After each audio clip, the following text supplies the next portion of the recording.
Jim Jones grew up in the flat farmlands of Indiana. The Jones family didn't have much. The Great Depression hit them hard and they struggled to get by. But none of that seemed to matter much to Jim. Weirdly enough, he actually seemed like a nice kid, someone who didn't let his family's financial situation turn him bitter.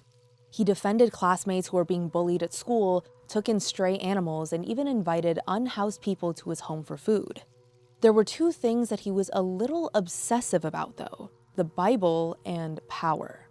He spent most of his free time reading and memorizing scripture, and he studied speeches by dictators like Joseph Stalin with the same enthusiasm.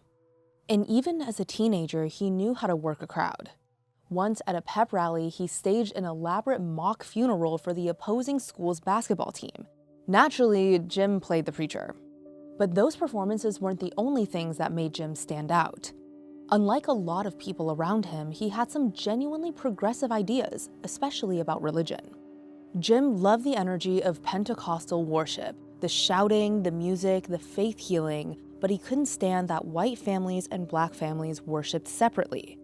So he decided that as an adult, he was going to start his own church, one where everyone was welcome. And here's where things get complicated. In the early 1950s, Jim married a nurse named Marceline Baldwin, and they moved to Indianapolis.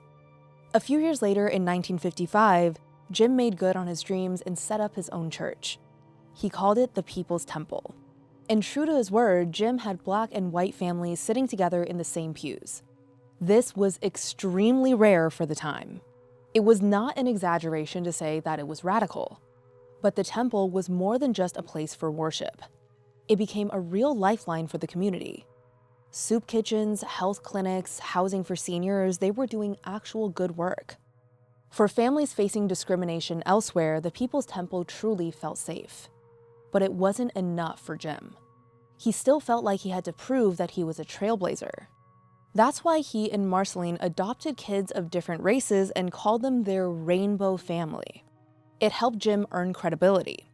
Enough that in 1961, he was appointed to the Indianapolis Human Rights Commission, where he pushed for desegregation of hospitals, restaurants, and the city's police department. On the surface, he looked like a rising civil rights leader. But here's the thing, Jim wanted more than recognition. He wanted total control over his followers. And fighting for civil rights just wasn't cutting it. And once he realized that, Jim pivoted and found a new fear to exploit.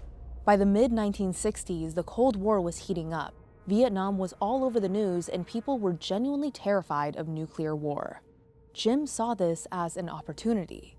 He pointed to the news and basically told his congregation, "We're screwed." He warned his followers that Indianapolis, in particular, was doomed. It's always like exactly where we are, and you in particular are doomed if you don't do exactly what I say.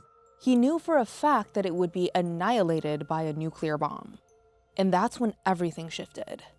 Jim stopped building people up and started tearing them down with fear.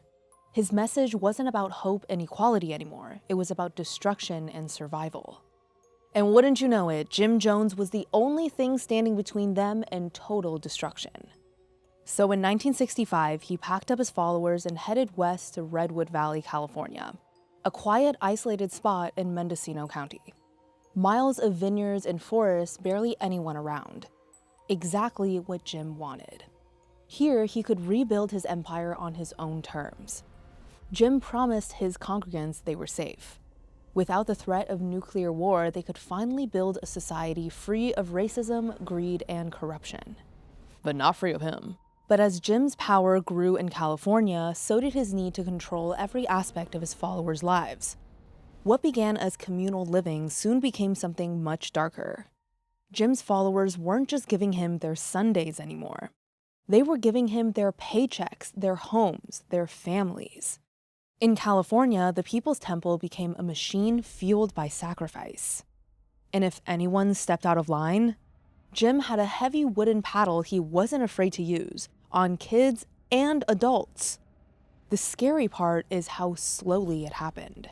Jim went from a caring pastor to a total dictator so gradually that most people didn't realize until it was too late.